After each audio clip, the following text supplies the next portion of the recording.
we're going to go ahead and get started. My name is Denise Miller, and I'm with the Canadian Mental Health Association of New Brunswick. My position is a community education coordinator, so the region or the area that I cover is all of Westmoreland and Alberta counties, and it's the rural areas of those two counties. The Canadian Mental Health Association nationally has been around for over 100 years, and it's so exciting to be a part of a not-for-profit charitable organization who's been around that length of time. We've grown and grown and grown through time, and we're now serving millions of Canadians from coast to coast to coast. As a nationwide leader and champion for mental health, CMHA helps people access community resources and to help them build resilience and support recovery from mental illness.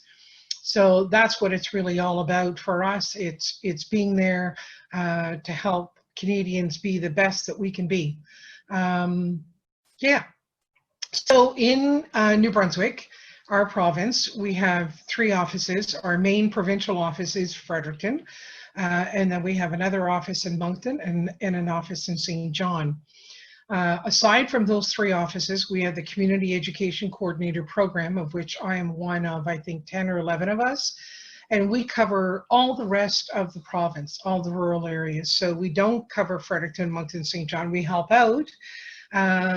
If a request comes in for something and the program coordinator is already booked for something else, they may reach out to us. And if we have nothing on, then we can go in and help them out with that request. So other than that, though, like I said, we all have our own regions and our territories that we cover, and that way we're there throughout the province for everybody, which is pretty neat. I think it gives us something like 18 offices throughout the province. We also have a fund development program provincially that, as we are a charitable organization, we're always looking for fundraising events, donations, that kind of thing, that wherever the money comes from, whatever community, then the money stays in that community. We turn it around and we put it back through programs, workshops, services, that kind of stuff. And in Charlotte County is very fortunate to have a program that we call Working Stronger Together. And it's helping people with lived experience either get back to work or get work. And they're there to support and to train, to motivate, and just to really be there as a good support for that person as they're transitioning back into the workforce or into the workforce. And so, yeah, we love that program. It's great. Okay, self-esteem. What is good or positive self-esteem? Well, to feel considered as a person of value. A person of value. It's a feeling of self-respect. I respect myself. I love myself for who I am and all that I do and I've done. Having the confidence in yourself. I believe that I can do that. Believing in yourself, truly believing in yourself. And it's how good you feel about yourself regardless of and in spite of what other people may think about you. So really, at the end of the day, what we're trying to say is that self-esteem is all about you, for you. What's really important at the end of the day? Are you happy with yourself, the way you live life, the way you treat other people, the way you treat yourself, the way you do things, the way you respond to things, all that kind of stuff. So do you like the person that you are? That's what it's all about, having a good, healthy self-esteem. If you have a healthy self-esteem, your beliefs about yourself would generally be positive. You will tend to be far more of a positive person than a negative one. You may experience difficult times in your life, but you will generally be able to deal with these without them having too much of a long-term negative impact on you. However, if your self-esteem is not healthy, then you know that your beliefs about yourself are often going to be negative. You will tend to focus on your weaknesses or your mistakes that you've made, and you may find it hard to recognize the positive parts of your personality. You may also blame yourself for any difficulties and failures that you experience. It's all your fault. That's what you believe, right? If you don't have a healthy self-esteem. So, okay, next slide. So, self-esteem. Well, let's take a look at the characteristics of good self-esteem. Confidence, right off the bat, confidence. Being confident in your skills and your abilities and your talents and your strengths. Direction, you have a purpose. Self-respect, you think good of yourself. You're proud of yourself, you're happy with yourself. You interact well with others. So you become someone that other people like to be with. You're a positive person, you exude that, you put that out there, and that's very attracting to a lot of people. You set and achieve realistic goals. Setting goals are great for direction and for purpose, but they need to be realistic. And as a person with a healthy self-esteem, you understand and you recognize yourself a lot more. So you're capable of building goals for yourself that are reachable. They're realistic. You can express your feelings in a healthy, safe manner. You are able to do that. You're more assertive than aggressive. And you don't have to build yourself up by tearing other people down. You have a healthy self-respect for yourself, and you know your worth, and you don't have to hurt anybody else to make yourself look good. So, what is it like having a low self-esteem? Well, feeling very withdrawn, lonely, and anxious. And those are feelings that you have pretty well all the time. Anxiety is a big part of low self-esteem. I know I've struggled with self-esteem for a lot of years, and I know that anxiety was a big part of that. I don't value or doesn't value their own talents. And it's not even that they don't value them. In some cases, they may not even know them or recognize them or see them. So they don't even see their own talents, their strengths, and their abilities. And then they often feel that others don't value them either. Easily influenced by other people. So other people are able to, no matter if we feel strongly about something, they'll still be able to change our minds or to change our direction or influence us. Difficulty expressing our feelings. We may come out aggressive rather than assertive. So we may struggle to find the words, may not be able to express ourselves in a proper way. Put others down in order to make themselves feel better. Absolutely. Oh, well, I did better than that. This is what I did, Lack of self-respect. Probably because we're so negative, or people can be so negative, that, they struggle with self-respect. And they'll look to avoid situations that cause anxiety. They're already dealing with anxiety. They're not looking to become any more involved with situations that will bring on even more stress, okay? So what causes, I'm going to get the page flipped here. There we go. What causes low self-esteem? Well, that's pretty simple. Difficult childhood experiences. Let's start with that one. Negative experiences in childhood, such as bullying, difficult family relationships, or having a hard time at school, can be particularly damaging for your self-esteem. So things that we may have experienced or gone through our childhood have an effect, a long-term, long-lasting effect. Difficult life events, difficult experiences as an adult, such as perhaps the end of a relationship, long-term illness, the death of someone close to you, or being unemployed. These things can lower your self-esteem, particularly if you experience several difficult events over a short period of time. Your personality and your temperament. Elements of your personality, such as having a tendency towards negative thinking or finding it hard to relate to other people, could contribute to a poor self-image. Feeling different. Feeling like the odd one out or under peer pressure to conform to social norms that you don't necessarily agree with can affect the way that you see yourself. Relationships with other people. Other people may feed into your low self-esteem, being negative about you or making you feel like you have little worth. You may feel that you don't live up to other people's expectations. And remember what we talked about the very first slide was the expectations should be of yourself by yourself. When you're talking in regards to self-esteem, your happiness, your self-esteem should not be dependent on others around you. It's only you. It's you, how you see yourself, how content are you with yourself, that kind of thing. Stress and excessive pressure. If you're under a lot of stress and finding it hard to cope, this can lead to feelings of low self-worth. Absolutely it can. It certainly plays a big part.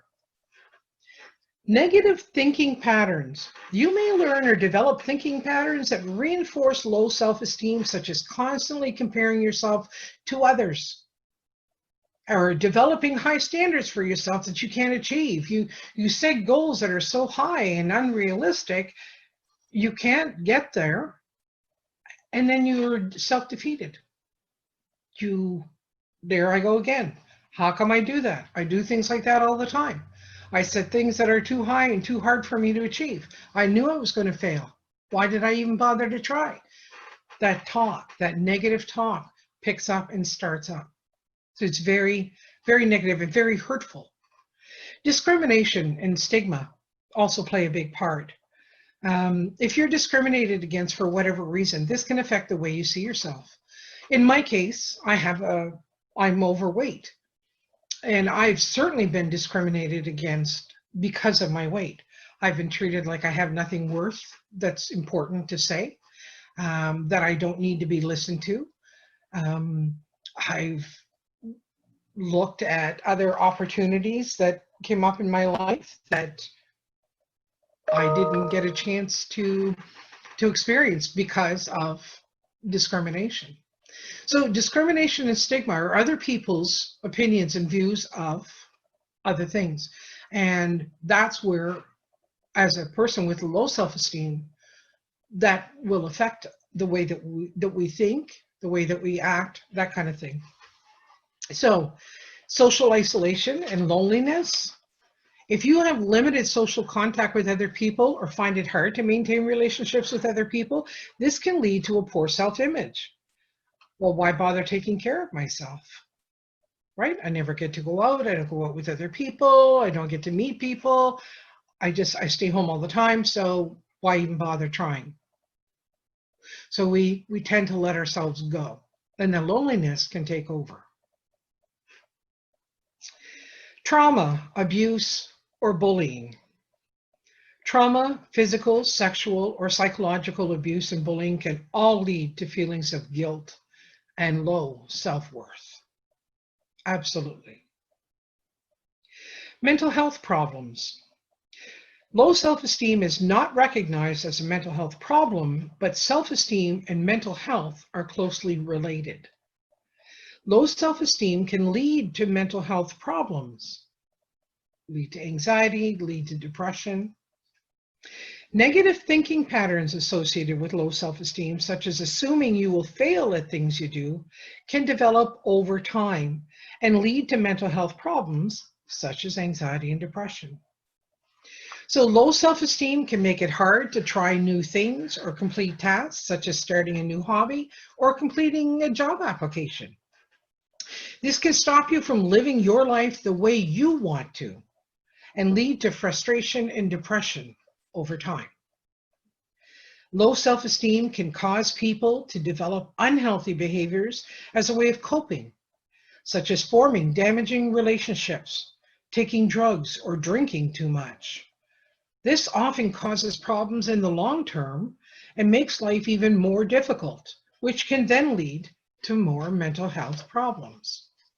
So you can see that it's like a cycle that we put ourselves into, and we just get caught in it, and it just keeps worsening and worsening and worsening. So if we look towards the future, we say, what can I do to build my self-esteem? Well, there are some different things that we can do. Doing something that we enjoy. We need to have passion in our lives. We need to have something that makes us feel good, really good. I mean, we go to work every day, and that we should be able to say that makes us feel good. I'm very fortunate. I'm one of the crew that say I get to go to work every day, not I have to go to work every day. There's a difference. Two little words, but they make a big difference. So I get to go to work every day, and I love what I do. I'm passionate about mental health and in health in general and that kind of thing. So I think it's extremely important that we take care of our mental health. And I've struggled with some things through the years. So for me, doing something you enjoy, that can be huge. Something that you're good at, it can help build your confidence and increase your self-esteem. This could be anything from paid work to volunteering, a hobby that you love to do. It could be just about anything, as long as it makes you feel passionate. It's something that you love, something that you enjoy doing. Hobbies could be anything from learning a new language to singing to a painting class. This is about where you feel you have some natural ability or things that you have always wanted to try. Try to find activities that won't challenge you too much to begin with, so that you can feel that you've achieved something and have a chance to build your own self-confidence.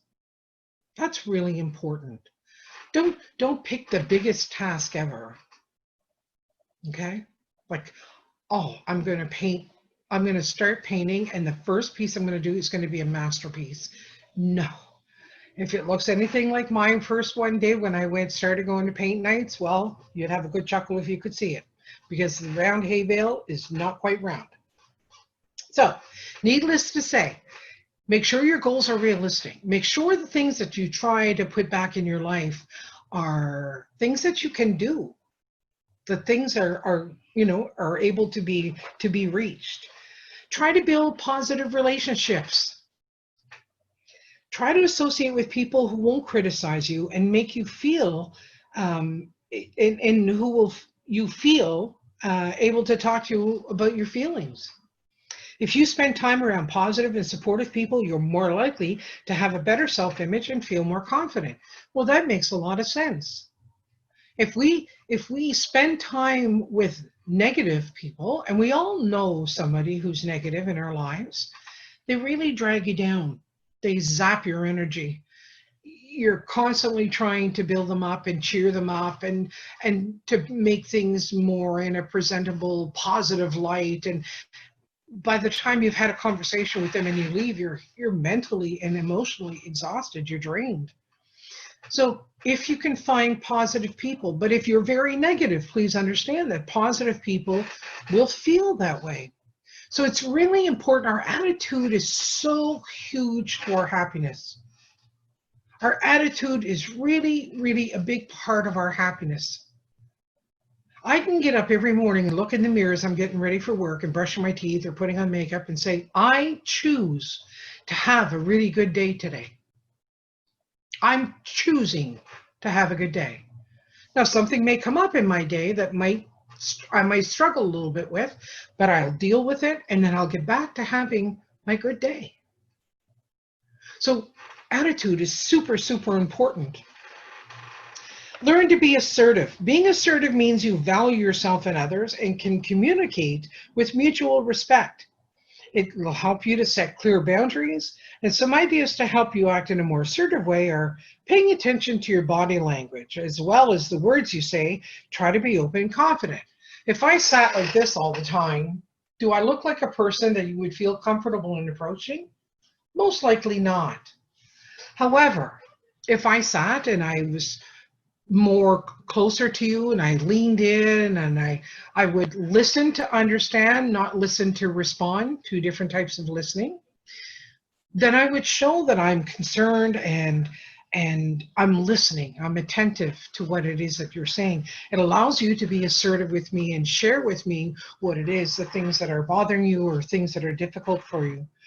Trying to express your feelings if you've been upset, wait until you feel calm and explain clearly how you feel. That makes a lot of sense, because if we try to express ourselves when we're very angry or when we're very sad, I guarantee 9 times out of 10, our message is not going to get across like it should, because we are still very, very highly emotional. So we want to make sure that when we're communicating with people and looking at those kinds of things, that we're taking the time to calm ourselves down so that we're speaking in a far more pleasant way. Say no to unreasonable requests, okay? And learn to say no. Saying no is hard, but if you can say no in a win-win situation, no, you know what, I can't help you Friday night. However, or I can't work overtime on Friday, but I do know that Sharon was looking to pick up some extra hours. So maybe if you approach her, maybe she'd be willing to stay an extra 2 or 3 hours that you need. So I'm saying no, but it's a win-win situation because I'm also giving you a suggestion of where you can go for help. Tell people if you need more time or support with tasks that you find challenging, especially in the workplace. There are times that a particular job can be very taxing on us and require a lot of man hours, a lot of brain power, a lot of work. And there could be several parts to it. Well, perhaps even just talking to somebody or talking to your supervisor and getting a coworker that can take 1 or 2 parts off of that for you. They get it done and it relieves some pressure for you and allows you more time to spend on the other things. Could work out really great. Try to speak in the first person when at all possible. So when you speak to me like that, I feel. This allows you to explain what you want to happen without appearing aggressive or scared. So using the I feel, I sense, I hurt, I need. Looking after your physical health can help you feel happier and healthier and improve your self-image. Physical activity. Physical activity helps improve people's sense of well-being and image of themselves. Exercise releases endorphins. They're feel-good hormones that can help improve your mood, particularly if you do it outside. Okay? So just getting out and going for a little brisk walk just can feel a world of difference for you. It clears your mind, it opens your heart, you're breathing easier, breathing good fresh air. It can be very mindful. I went for a little walk at lunch. I'm taking care of my son's dog through this this time, and Rosie and I went for a walk in the woods. I live out in the country, so we just took a little walk in the woods. Beautiful, just absolutely beautiful, listening to the birds and hearing the wind in the trees. It's very peaceful, it's very relaxing. So set yourself a challenge.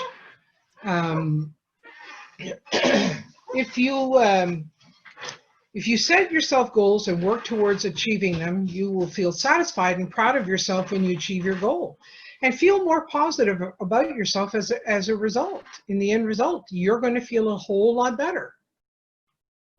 Learn to identify and challenge negative beliefs.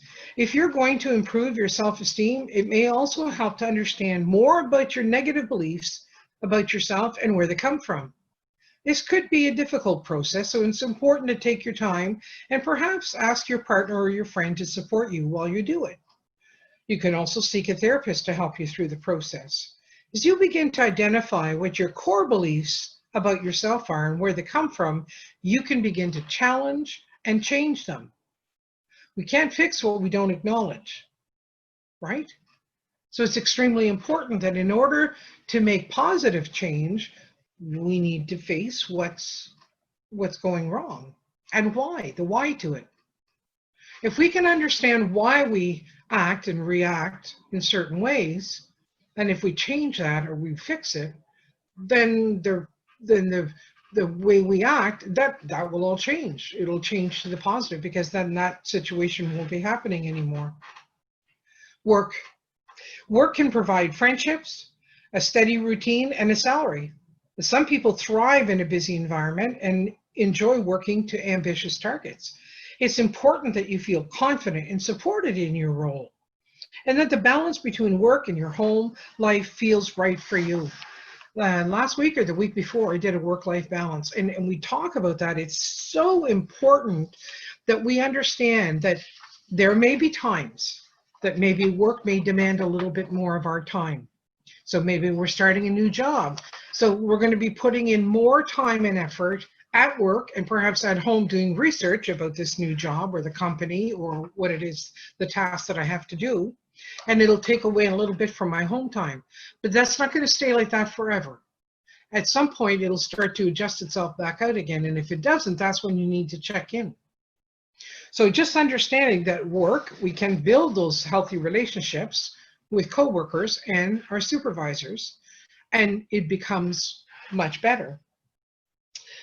Focus on positive things. It can take practice to get used to thinking more positively about yourself. That was something I really had to work with. I was very much a negative thinker, and over the last few years, I've been really working hard at turning that around and trying to become more positive. And it is possible. One way is to make a list of all the things that you do like about yourself. Things like your personality, the way you look, things that you do, skills that you've developed. If you struggle to develop this list, ask somebody, a support person, your spouse, your kids, a trusted friend. Ask them to give you a hand and to tell you and suggest a few things that they like about you too. You may be quite surprised at the amount of things that you put on that list. Mindfulness. Mindfulness is a way of paying attention to the present moment, just being in that moment and not thinking about other things. So what I mean by that is, let's say for an example, I spent half an hour making supper, and typically 10 minutes, my supper is done and I'm putting the dirty dishes in the dishwasher. If I want to practice being mindful about my supper, I'm going to sit down and I'm going to look at my plate first. I'm going to see color, I'm going to see texture, I'm going to see all kinds of things on that plate. And then as I try each food, I'm going to really taste it. I'm going to see what it feels like on my tongue. Does it tingle? Is it spicy? Is it sweet? Is it sour? You know, think about the time that went into cooking it and the process that went into it. Thinking about where it comes from. What do I really like about this meal? What could I change? What could I add to this meal? If I wanted to make this as the main meal, but add a little spin to it, what else could I do? And you're just being very mindful while you're eating. You think about things like putting your fork down while your mouth is full, you're chewing, you're having a little sip of water. You shouldn't drink too much while you're eating at the same time. So you're just really being mindful of that moment. You're not sitting there wolfing it down in front of the TV and thinking about all the chores that you have to do that evening. Okay, I got to do the dishes, I got to do a couple loads of laundry, I got to make the lunches, I've got to fold 2 loads of clothes. Okay, we're not thinking about it. We're just simply sitting there and enjoying the meal. Just the moment, the meal. That's called mindfulness. And we can do that at any time of the day, anywheres, with anyone, with whatever we're doing. It could be out for a walk, I could be riding in the elevator, I could be sitting at my desk, I could be eating my lunch at work, I could be gone to a restaurant, I could be gone to a movie with a friend. Whatever it is that I'm doing, I have the opportunity just to be in that moment and think about what it is that I'm doing at that moment. Mindfulness has been known to lower blood pressure, to lower your stress levels, It's just simply being in the here and the now. It's very important. You should try practicing it. You can even Google it. Do a little bit of research and reading up on mindfulness. We have a presentation on mindfulness, and we actually, right now, there's a webinar workshop ongoing. It's going to be 8 weeks. We just did the first week, and it's on mindfulness. So there's all kinds of different opportunities to learn to be more mindful. So what family and friends can do to help your self-esteem. So either what they can do to help you or what you can do to help others. Show you that they care. We can show people that we care by many different ways, by being supportive to them, by being motivating to them, by doing kind little gestures for them, just by listening to understand what it is that they're going through, that kind of thing. So really just show you that they care. Remind you of the positive things. So while you can't change someone else's negative image of themselves, you can help challenge it by reminding them of their good points, such as good qualities that they have or positive things that they've done. So you're trying to look for anything positive that you can remind that person of, or not even just remind them, but to tell them of. When you did that last week, you did that really, really well. You looked confident, you looked comfortable, you spoke like you know what you were talking about. Like everything really came together well. You had done the research on it. You did a fabulous job. So it's just reminding people of the positive things that that are happening in their lives. Avoiding blame. People with low self-esteem often blame themselves for negative experiences, including mental health problems.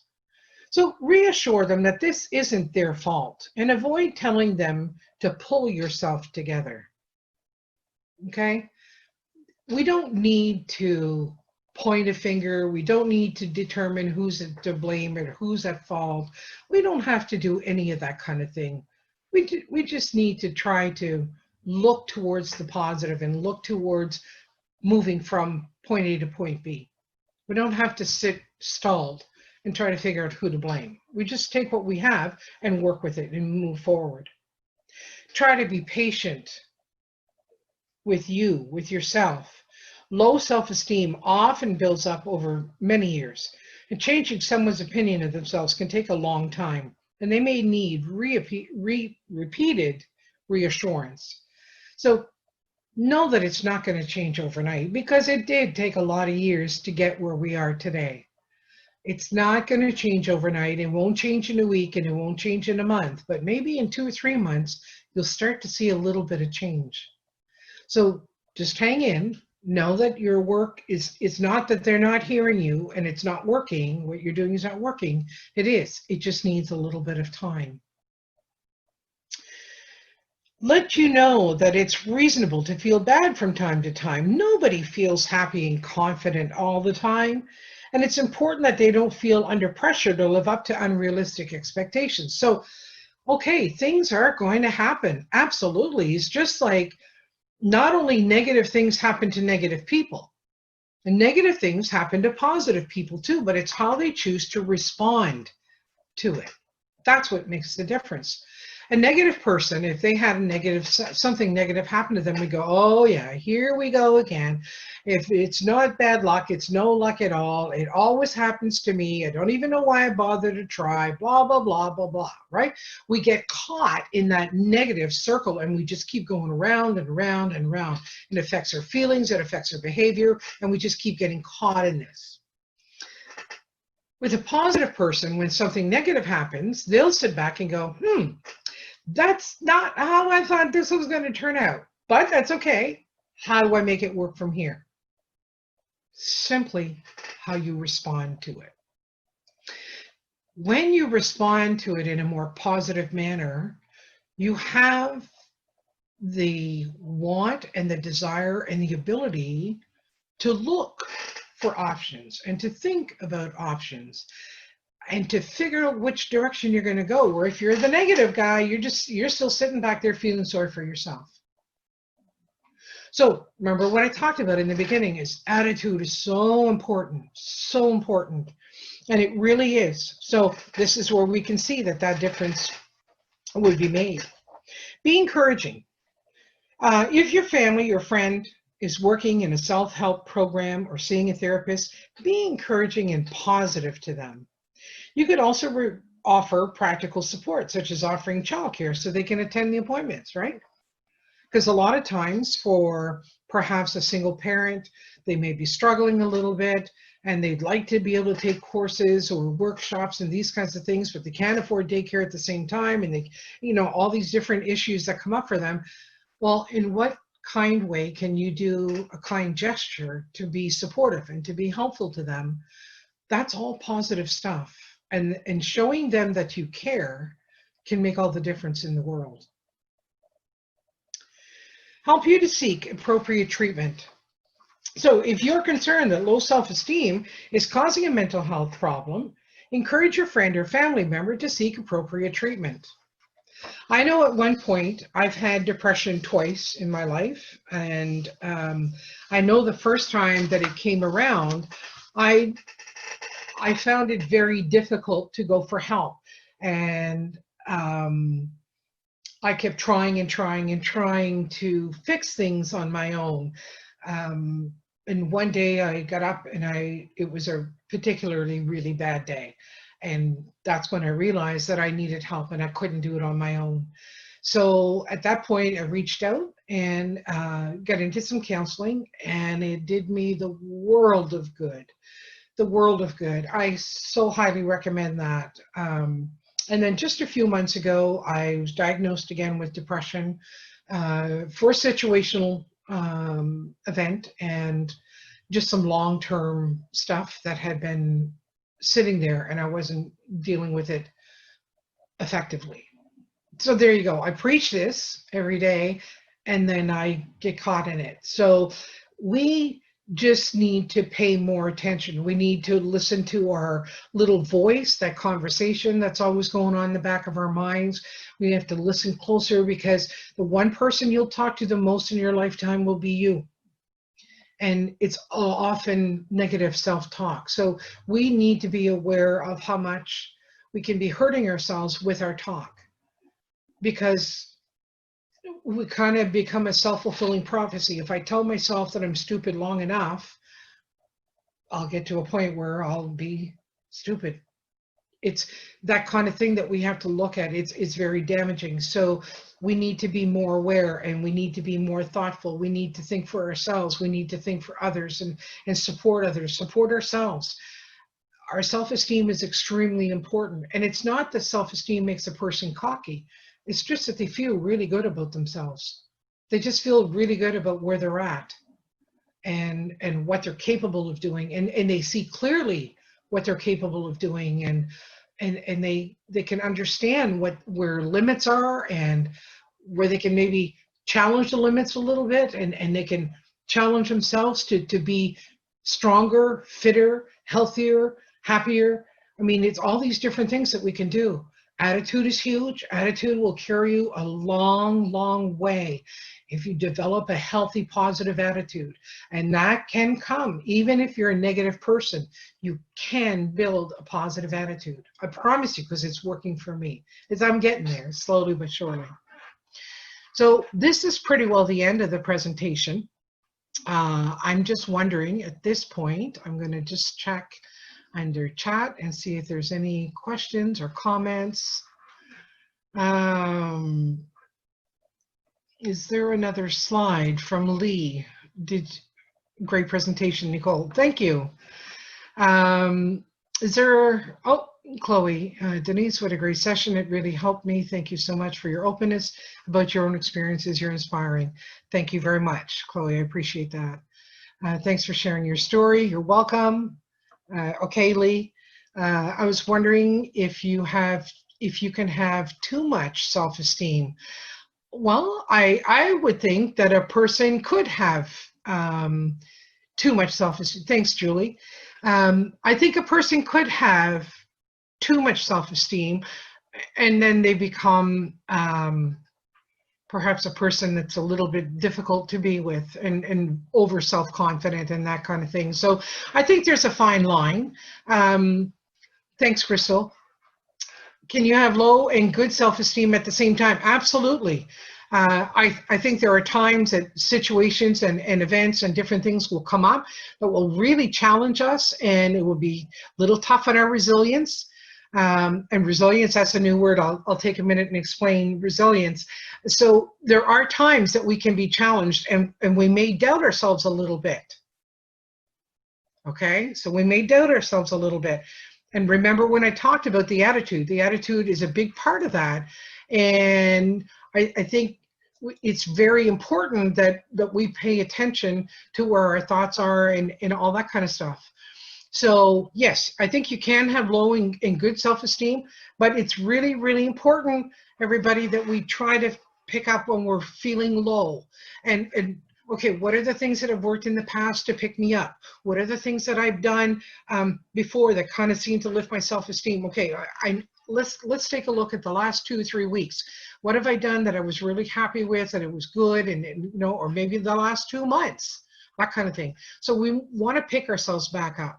I really struggle to find happiness in any activity. How do you deal with that?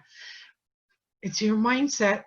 Try really hard, Mary, to try to turn things around and, you know, look at things with a whole different attitude. I sit back and this COVID thing, I'm like everybody else, devastated at the amount of lives that we've lost, at people that are sick and struggling, the people that are not sick but want to be with their loved ones who are sick, and all these different kinds of things that are going on. And I get that, and I'm not ignoring that. Please believe me, I'm not ignoring that. But the other side of me is sitting back and saying, so people are washing their hands more, they're taking better care of their health, they're being more mindful, they're spending more family time, they've slowed down. Wow, we're kind of like developing some healthy habits. So my hope and my dream is that we carry some of these new healthy habits forward as we kind of go back to, well, I don't think we'll ever go back to life as it once was. I think after the length of time, you know, we will have been able to look at some different things. So Mary, I would ask you that, you know, if you're doing something that causes you sadness, then I would suggest stopping doing that, if at all possible. And look for the things that make you feel happy and make you feel good. I love working on jigsaw puzzles, and I sometimes find I just don't have enough time. Well, I've had one on the go ever since I've been home, working from home. And every evening I pull the card table out and I do a few more pieces on that puzzle. And it settles me. I calm down. I have positive thoughts, things like that. We have a beautiful 8-week webinar, or not webinar, sorry, a program that we do, 8 sessions. It's called Changing Minds. Goodness gracious here. Just a second, I clear my head. Changing Minds is really good. And in there is a video of a gentleman who lives with mental illness. And he talks about his positive chair. And he says that it's the comfiest chair in the house. And the only time that he can sit that is when he's going to have positive thoughts. The minute that his thoughts start to turn into negative, he has to get up and get out of the chair and go do something. I thought, oh my God, that's something that every home should have. Everybody should have a positive chair in their home. What a great thing for us to do, to sit down and deliberately have positive thoughts about ourselves. So just to kind of look at those kinds of things. Okay, I'm just going to sit here and just read a couple more comments. Are these slides available to print? No, I'm sorry, Angela, they're not. They're property of CMHA. I agree, Denise, jigsaws are so relaxing. There you go. Thank you so much for the presentation, sharing your story. I think this is a great time for this topic, and it's a good opportunity to work on ourselves. Absolutely it is, and I've been doing some of that, and I'm quite enjoying the journey. And it is a journey. Life is a journey, and I think we have to stay focused on that and have fun with it. Why not have fun with it? It's my only shot at it. I'm going to get one journey in my life. I'm going to make sure I'm going to go through it with a smile on my face. I get angry with myself because no matter how much I try to worry less, I can't seem to stop worrying about things I can't control. I try to focus on what I can control, but it's difficult to stop the worrying. Absolutely it is, Vicki. There's no question it is. And I was certainly a prime target for that. I was, with this last depression, the medication that my doctor chose to put me on, she said, Denise, it'll also help a little bit with anxiety. And she said, you've never really talked about anxiety. Is that an issue for you? And I said, oh, no, I have issues, you know, with anxiety like everybody else. In other words, if I'm at my office and my phone rings, I've called display and I turn to answer it and it's my head office, my automatic thoughts go, oh no, did I do something wrong? Is somebody upset with something? That's me, okay? So I'm working on that. So by taking that and trying to turn it around and flip it around, you know, I'm trying to worry less. So, you know, she said, oh, okay, well, that's great. Well, lo and behold, I guess I had anxiety and I didn't realize how much I did until the medication started to work. And now I can actually sit back, Vicki, and say, okay, you know what? That's not in my control. So I'm going to save my worry for later, for when something else comes up that is in my control. And I choose to let it go. I just park it, and you know, I'll get back to it later. I'll think about it later, and I let it go. So just really try again, mindset, positive attitude. I can't do anything about it, so I'm gonna let it go, and I'm gonna focus on something else, something that makes me happy. So you turn that around, and that's really important, being able to turn things around. Okay, Linda, I just read your comment about teaching in a negative working environment. Totally understand. I 2 weeks ago did a presentation on self-care. So if you go to our YouTube channel, you can find my presentation there on self-care and watch it, because I think you might find some helpful tips and strategies that you can use there. Stephen, I've been having a hard time finding new activities that make me happy. Most of the things that made me happy and help with my self-esteem is now shut down because of COVID. What would you recommend to people who've been struggling to find new activities to keep you occupied and happy? Clean out a closet. Some people might go, seriously, Denise? But okay, and I'm not joking, okay? We tend to put off a lot of things and to say, I don't have the time for that, or I don't feel like doing it, or whatever. But when we actually get to something that we've been procrastinating at and putting off, we feel so much better once we've got it done. So much better. Start with a drawer. You know that junk drawer that everybody's got in the kitchen? Why don't you really go through it? Put the garbage can right next to it, and then go through that junk drawer and clean it all up. The next time you pull open that drawer, it's going to put a smile on your face, I guarantee. Stephen, it really is trying to find things that bring us happiness. You know, have you always wanted to learn how to play the guitar? Well, here's a great time to learn how to play the guitar. Well, if you have a guitar. Maybe you can borrow one from somebody. Maybe you can go buy one, whatever. But maybe you can try some new recipes. Maybe you can pick up the phone and call somebody. Try to connect with people you haven't connected with maybe since university or high school. You know, now's the time to make those connections. I was so excited the other night. I was sitting in my chair, relaxing, watching TV. My cell phone rings and I look and it says it's my cousin calling, who I haven't seen in over 30 years. He lives in Ontario and I live here in New Brunswick. I was like, oh my God. And it was a FaceTime call, whatever, however you word it. I was blown away. Like, I was like, oh my, you have no idea how warm my heart is right now, hearing from you and seeing you. And we had a really wonderful conversation. And it was so nice making that connection. And when we were hanging up, I said, you know, Jer, we can't wait another 30 years before we talk again. And he said, Denise, I'm always here. And I said, yeah, me too. So it's finding those different things, Stephen, and it's maybe sitting down and making a list. Maybe pick up a book and read a book. Maybe it's getting caught up on Netflix and watching a couple of good movies. Find something comedy-wise. something that'll make you laugh, make you feel good, that kind of stuff. I'm hoping I gave you maybe a few suggestions there. Good ideas. I will try. I suffer with anxiety and depression, and this has made it more difficult to find joy, but I'll continue to try. Also, thank you for an excellent webinar. Once again, you're so welcome. Nice webinar. It was very interesting. Thank you. Fantastic advice. Holly, thank you. I really feel for you, Mary.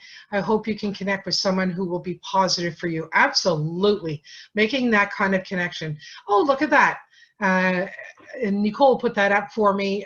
There's the self-care webinar, the link for the YouTube channel, which will take you right to that, and you guys can take a look, watch it. I think you'll find it helpful. I hope you'll find it helpful.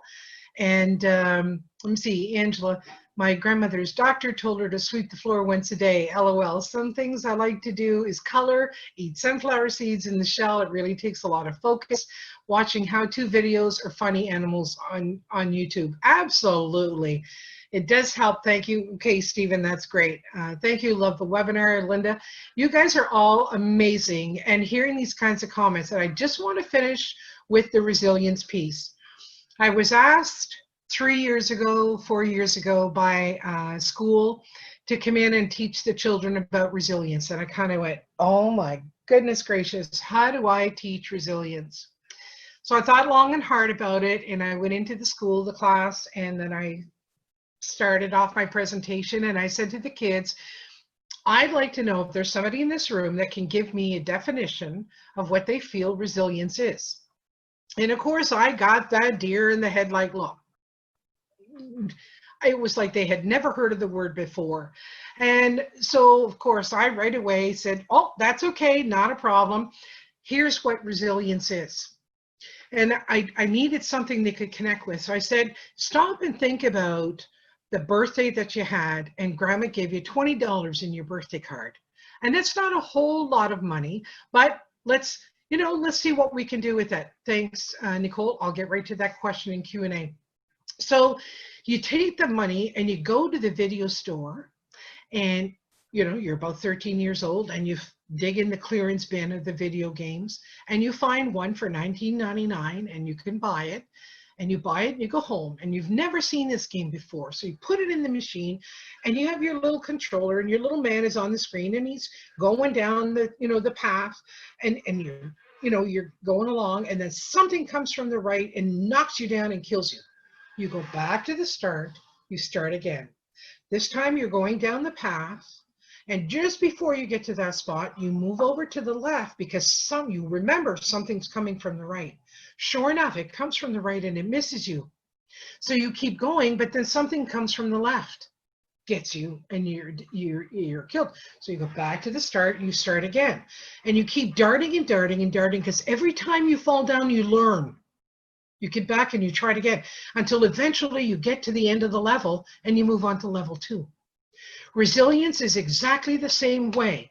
Every time something is there to knock us down or make us take a step back, we need to learn something. What is it trying to teach us? And we learn from it, and we go back and we keep trying it until we get it. That makes us resilient. So if we say, well, everything that I do every day, nothing makes me smile, well, then let's change things up. Let's find some new things to do every day. And I know it's a bit of a struggle, but people, it's not forever. And I'd rather see people in a few weeks or a few months than never see them again. So it's all so based on our attitudes, and it's so important that we try, and I'm not saying become these positive attitude junkies. I'm not saying that. And just check your mindset. Check your attitudes and your mindset, and try to, am I being a little negative right now, or am I being quite positive? Pat yourself on the back when you're being positive. Hug yourself when you're being negative. It's not the end of the world. We just need to turn the thoughts around. Okay? So I'm just going to flip to Q&A. Any activity or worksheets to work on for my self-esteem? Oh my goodness gracious. You know what? Oh, Jocelyn, thank you for the comment. If you go to Pinterest, there's all kinds of different workbooks and activity sheets and all kinds of things that you can do to work on your self-esteem, and every bit of that is helpful. You can also go to Indigo Chapter's website, and you can order books. They'll deliver them right to your house. I believe there's no charge for delivery. There's amazing books on self-esteem, workbooks, and on all that kind of stuff. Oh, and you know what? I've always got a book or a workbook or something on the go. Something that I can learn how to be better, because it's what I want to do. I want to go to bed at night and say, I lived the best day that I could today. I was kind, I was honest, I did a kind gesture. I try every day to do a kindness for somebody, because that's important to me. I think if everybody did a kindness every day, I think we live in an amazing world. So, you know, that kind of stuff. So yeah, so there's all kinds of stuff on Pinterest to check into, Amanda, and please look into it. And you know, if you don't even have a printer, have it up on your screen, use blank paper and do it, work on it from there. Jocelyn says, go on a virtual vacation, pick a country, learn some recipes, language, decorations, etc. Oh my God, that's such a blast. My sister and I, we get together every New Year's Eve. Our two families get together, and we always pick a different theme, so a different country, and the foods that night are from that country. So we have a lot of fun with that, and imagine doing that while we're being at home. I mean, that's a great idea, Jocelyn, a great idea. So, okay, you guys are just absolutely amazing. Love the conversation that we've had. I think the conversation is important. I think there's people, some great, amazing people in your life that can help you. Let me see here. Okay. And Vicki, my medication causes a lot of memory problems, and it really affects how I feel about myself, my life, struggling day to day with fear. It'll just keep getting worse. I've been on meds since 2009. My memory problems have gotten really bad in the last 5 years. I don't know if I need to work on acceptance. I don't know how to feel peace with this side effect. Vicki, take a good look and see what it is that's missing in your life. It sounds like peace is important to you, and that's missing, and just some self-acceptance, absolutely. And I think if you just say, you know, this is where I'm at today, it doesn't mean that this is where I have to be tomorrow. But if I don't want to be here tomorrow, what are some positive things that I could do to change things around? Maybe set some little goals for yourself, realistic little goals. Okay, I'm going to be soon taking a webinar on doing a program that we give. It's 8 weeks. It's called Living Life to the Full. And normally we give it like in a classroom setting, and it's an amazing program all based on cognitive behavioral therapy. And I'm going to be taking the webinar to be able to, or the teleconference to be able to give it in a webinar. And we're going to schedule that in the next few weeks.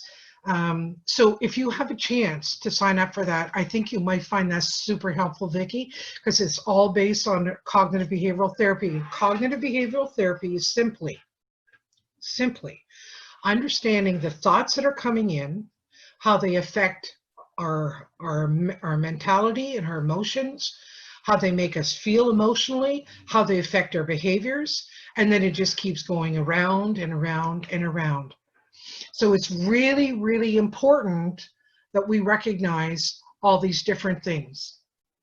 Okay, so if you can take that course, I think you'll really enjoy it. Thank you for the webinar. You're very welcome. Everybody is so very welcome. Go on a virtual vacation. Yep. Somebody raised their hand, and I can't see where to find the thing for the hand. Whoops.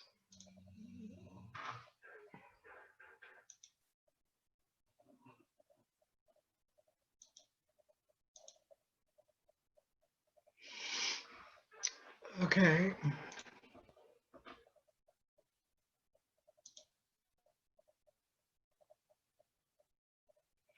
Can you send us the link to this webinar?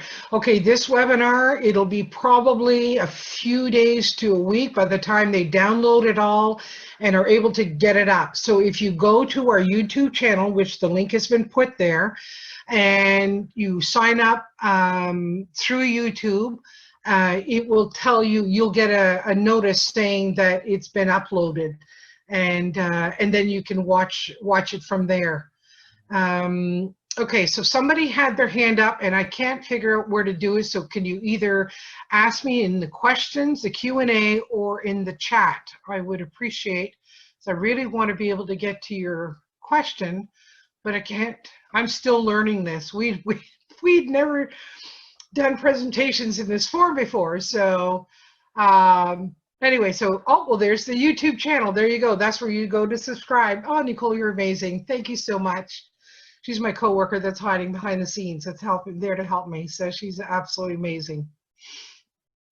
So, okay, so please remember, I ask you to stay on, and once I close off, the little survey will come up. Like I said, I think it's like 8 or 9 questions, and it's really to try to get some feedback from you guys and more stuff about what you're looking for and what you'd like to learn about, so that we can put some things together and do some webinars in the very near future to try to help you out with what it is that you're looking for. So I thank you all so much today for joining, for coming on board. Hopefully I was able to help a little bit and give you a little bit more information about self-esteem and what it's all about, and how about the next one we would like to attend. There you go. Thank you for that. I'm just going to take a quick look and see what the next one is coming up for me that I'll be doing. I'll be doing, actually, Kids Have Stress Too. That is a 3-session webinar for parents and caregivers of young children. And it's how to help recognize the signs of stress in the kids. So that's there, and you can sign up for that. I'm also doing one on anxiety on Wednesday afternoon, the 22nd. You'll be able to sign up for that one. And I'm doing a positive attitude webinar on the 27th in the afternoon. So there's a couple more coming up. We send them out through Facebook. You can get it on Facebook. You can get it, you can actually go, excuse me, to our website, CMHA.nb.ca. And yeah, so you can sign up right there, right on our website. It'll give you a list of the upcoming webinars. Okay, Q&A. You mentioned an upcoming mindfulness program. How can we make sure we get it's already on the go? We just started the first week. So perhaps once it's completed, if we're all still in this situation, we may be starting it again. But we do also have, Jean-Yves, thank you very much. We also have a presentation that we do on mindfulness. So maybe what I'll do is I'll make a note to contact my supervisor and see if she'll allow me to do one soon on mindfulness itself, and we can get that going. So that would be helpful also. So, okay. Oh, one more question. Thank you, Jean. Oh, you're welcome. So I thank all of you very, very much for attending. I really appreciated the communication back and forth. It's always fun to chat and to be able to answer your questions and everything else. If you need anything else that you're looking for, my email address is denise.miller, so DENISE.MILLER,